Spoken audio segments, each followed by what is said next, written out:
یہ جو سیاسی ٹیسٹ ٹیوب بیبی ہے، یہ کیونکہ نیچرل طریقے سے سیاست میں پیدا نہیں ہوا، یہ سیاسی ٹیسٹ ٹیوب بیبی جیسے آج اچھل اچھل کے محترمہ بشرا صاحبہ کا بڑے گھٹیا طریقے سے نام لے رہا تھا، بار بار ریفر کر رہا تھا ویڈیوز کا، تو میں دوبارہ بتاتا ہوں کہ آپ کی اور تربیت میں ہماری میں فرق ہے۔ آپ نے تو پنجاب اسمبلی میں جہاں عورتیں، آپ کے گھر کی عورتیں بھی، نون لیگ کی بھی عورتیں موجود تھیں، ہماری عورتیں بھی موجود تھیں، وہاں آپ نے ایک چیز کھڑی کی تھی، تو مجھے پتا چلا کہ آپ کو گھر میں سالن بھی مانگنا پڑے تو آپ کو وہی کھڑا کرنا پڑتا ہے، اشارہ۔ تو آپ کے گھر کی تو یہ روایت ہے ایسے اشارے کھڑے کر کے ایک دوسرے سے، اپنے گھر کی خواتین سے، اپنے لوگوں سے بات کرنے کی، تو آپ وہی کام باہر کرتے ہیں۔ تو میں آپ کے لیول پہ نہیں آؤں گا اس ایک چیز میں۔ باقی یہ جو سیاسی ٹیسٹ ٹیوب بیبی تھا، اس کو میں صرف ایک بات بتانا چاہتا ہوں کہ آپ کی جو لیڈر ہیں مریم صفدر صاحبہ، ہم ان کا احترام کرتے ہیں ایک عورت ہونے کے ناطے، اسی لیے جو آج میں باتیں بتانے لگا ہوں اس میں مریم صاحبہ کے جو فون کے اندر ڈیٹا تھا اس میں کیا تھا، کیونکہ ہم ان کا احترام کرتے اس کو میں سائڈ پہ رکھتا ہوں۔ باقی آپ کو آڈیو ویڈیو کا بڑا شوق ہے تو میں آپ کو بتاؤں کہ جتنے بھی آپ کے لیڈران نیب میں پکڑے گئے تھے، ان کے فونوں کا ڈیٹا اگر پاکستان میں سامنے رکھ دیا جائے تو ان کے اندر کون کون سی کمزوریاں ہیں، وہ کن کن کمزوریوں کی دوائیاں کھاتے ہیں، اور وہ کیا معاملات ہیں، وہ آپ سب کے سامنے آ جائیں گے۔ ان کی فنکاریاں کس کس چیز میں اہم ہیں، وہ کس طریقے سے ایک نہیں دو دو چیزوں میں ماہر ہیں، وہ ساری چیزیں عوام کے سامنے آ جائیں گی۔ تو اس لیے کیونکہ ہم خواتین کا احترام کرتے ہیں، میں نے مریم باجی کو اور ان کے فون کے ڈیٹا کو سائٹ پہ رکھ دیا، باقی سب کے بارے میں بات کر رہا ہوں۔ آپ کے شہباز شریف صاحب کا فون ہی اگر سامنے رکھ دیں آپ کے، اور اس کا ڈیٹا رکھ دیں، تو آپ کے کانوں سے نہیں کہیں اور سے بھی دھواں نکلے گا۔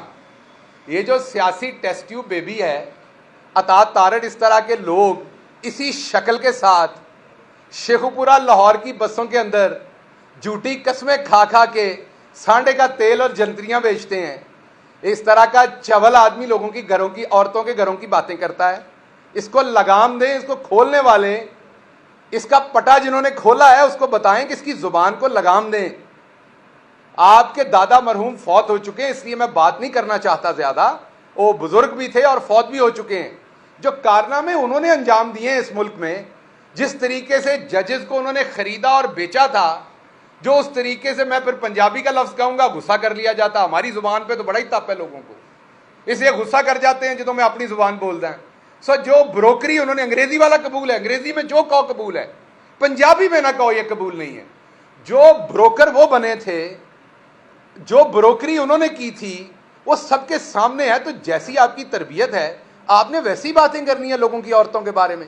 لیکن میں پھر ریپیٹ کر رہا ہوں، میں مریم باجی کے بارے میں جو زبان گھٹیا آپ استعمال کرتے ہیں وہ اس طرف سے نہیں ہوگی۔ اور میں پاکستان تحریک انصاف کی پڑھی لکھی قیادت اور لوگوں سے یہ معذرت چاہتا ہوں کہ جب آپ کو اعتراض ہوتا ہے میری ایسی بات کرنے پہ، تو مسئلہ یہ ہے کہ جو آپ منہ ہو جی چپیڑ ماریں گے نا، یہ خصلت گٹر کے اندر آپ ٹوتھ برش تو نہیں ڈالیں گے، گٹر کے اندر وڈی ڈانگ پھیری دی ہے تاکہ گٹر صاف ہو۔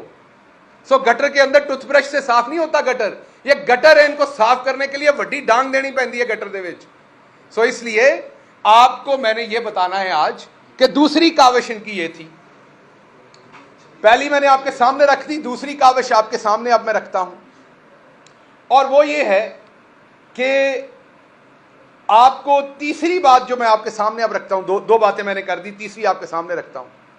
تیسری بات انہوں نے کی فرا گوگی صاحبہ کے بارے میں، اور کچھ کیونکہ ملا نہیں ہمیں، تو ہم نے تو والیوم کے والیوم جمع کروائے ہوئے ان کی کرپشن کے، ڈاکومنٹس ہیں، اکاؤنٹس ہیں، مقصود چپڑاسی ہیں، ان کے اکاؤنٹوں سے نکلے ہوئے پیسے ہیں، شہباز شریف صاحب کی 3 4 4 بیگمات، گرل فرینڈز، ان کے لیے خریدے ہوئے تحفے ہیں۔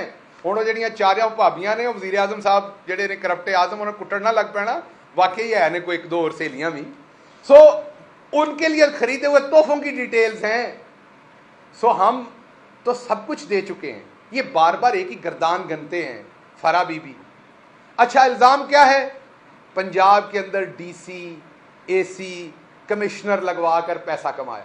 اچھا ایک منٹ کے لیے اس الزام پہ آ جاتے ہیں، تو مجھے ایک بات بتائیے، آپ سارے صحافی بیٹھے ہوئے ہیں، ذرا پتا کیجئے ہمارے زمانے میں ڈی سی لاہور کون تھا، پتا کیجئے ہمارے زمانے میں D C D G Khan کون تھا، پتا کیجئے ہمارے زمانے میں، چلے میں ایک اور کیس سٹڈی بتاتا ہوں، ڈی سی ملتان کون تھا، بڑا شہر ہے. آج ڈی سی ملتان انہوں دے گھر دا پراؤنا ہے، پوچھو انہوں کون ہے وہ. آج پوچھیں وہی ڈی سی ملتان کہاں پہ لگا ہوا ہے، آج پوچھیں آج ڈی سی لاہور کہاں لگا ہوا ہے، ڈی سی فیصل آباد کہاں لگا ہوا ہے جو ہمارے زمانے میں تھا. تو اگر ہم نے پیسے لے کے ڈی سی لگائے تھے تو انہوں نے کیا لے کے ڈی سی لگائے ہوئے ہیں وہ؟ اگر ہم نے ان ڈی سیوں سے پیسے لے کے ڈی سی لگائے تھے تو انہوں نے کی لیا یا کی دیتا ہے؟ سب بکواس کرنے سے پہلے دماغ استعمال کیا کریں. یہ نہیں کہ آپ کا کسی نے پٹا کھول دیا تو آپ نے منہ کھول لینا ہے. آپ کا پٹا کھل گیا پر منہ تو بند رکھیں. آپ کے پٹے کی لیش کس کے ہاتھ میں ہی ہمیں پتا ہے. اور یہ وقت جو ہے نا، جیسے سورج اوپر جاتا ہے اور پھر نیچے جاتا ہے، یہ وقت بدل جاتا ہے، وقت بڑی جلدی بدل جانا ہے. جتنا تواڈے پلے نا انیاں چانگرا مارو، کیونکہ بعد میں تواڈیاں سکیاں چانگرا نکلنیاں نے. میں دس رہا تمہیں، جدی تواڈے پھپھڑیاں جان ہے انیاں چانگرا مارو. سو میں واپس آتا ہوں، اگر ڈی سی ہم نے پیسے لے کے لگائے تھے تو آج وہ ڈی سی کہاں کہاں لگے ہوئے ہیں. تو اگر وہی ڈی سی سب لگے ہوئے ہیں تو پھر پروپیگنڈا کس چیز کا ہے؟ تواڈے پھپھی دے پتر نے تسی اس لیے لائے نے تے اسی انہاں کولوں پیسے لے کے لائے نے. سو اگر سارے افسران، آج کا سیکٹری خارجہ کون ہے بتا دیں. اچھا، توشہ خانے پہ بڑا رولا ڈالتے ہیں. توشہ خانہ کس کے کنٹرول میں ہوتا ہے؟ سیکٹری کیبنٹ کے. تو آج کا سیکٹری کیبنٹ کون ہے؟ اگر عمران خان نے غلط کیا تو سیکٹری کی انوالومنٹ کے بغیر تو نہیں کیا ہوگا. تو آج آپ کا سیکٹری کیبنٹ کون ہے؟ وہی سیکٹری کیبنٹ ہے، کیونکہ اس نے کچھ غلط نہیں کیا اس لیے وہ آج بھی بیٹھا ہوا ہے. غلط کیا ہوتا تو آپ اس کو جیل میں ڈالتے. اگر اس نے غلط نہیں کیا تو پھر عمران خان نے کیسے غلط کر لیا؟ کہتا ہے توشہ خانہ وزیر اعظم کے ڈائریکٹ کنٹرول میں ہے. اور جڑے بجلی گھراں دے وچوں پیسے تسی کھادے سن ساریاں نے، وہ آپ کے ڈائریکٹ کنٹرول میں نہیں تھے. 5 ارب ڈالر جو ہے وہ آپ لوگ 20 ارب ڈالر میں سے کھا گئے تھے، جس کی وجہ سے آج مہنگی بجلی بن رہی ہے، جس کی وجہ سے آپ اپنے منہ سے مان رہے ہیں، اتنے بے شرم ہیں آپ کہ بجلی اتنی مہنگی بن رہی ہے کہ ہم افورڈ نہیں کر سکتے، اس لیے ہم بجلی بند رکھتے ہیں. نہ آپ سے بجلی دی جا رہی ہے، نہ آپ سے گیس دی جا رہی ہے، نہ آپ سے گورننس ہو رہی ہے، نہ آپ سے ڈالر رک رہا ہے، نہ آپ کو، آپ کل کہتے تھے آئی ایم ایف جو ہے ان کا عمران خان کے ساتھ گٹھ جوڑ ہے. عمران خان اور وہ پاکستان کے خلاف سازش کر رہے ہیں، یہ دونوں ایک ہی پیج پہ ہیں. عمران خان اور آئی ایم ایف ملا ہوا ہے، اور اب کہہ رہے ہیں I M F Imran Khan کی بات نہیں مانتا، وہ ان پہ یقین نہیں کرتا، ہم پہ یقین کرتا ہے. اگر آپ لوگوں پہ یقین کرتا ہوتا تو آپ کے پلے کچھ ڈل بھی جاتا. ایک طرف وہ عمران خان کے ساتھ ملا ہوا تھا، آج وہ آپ کے ساتھ ملا ہوا ہے. ایک طرف آئی ایم ایف کے پاس جانا بہت بڑی سازش تھی، آپ کو پیسے مل جائیں تو بہت بڑی کامیابی ہے.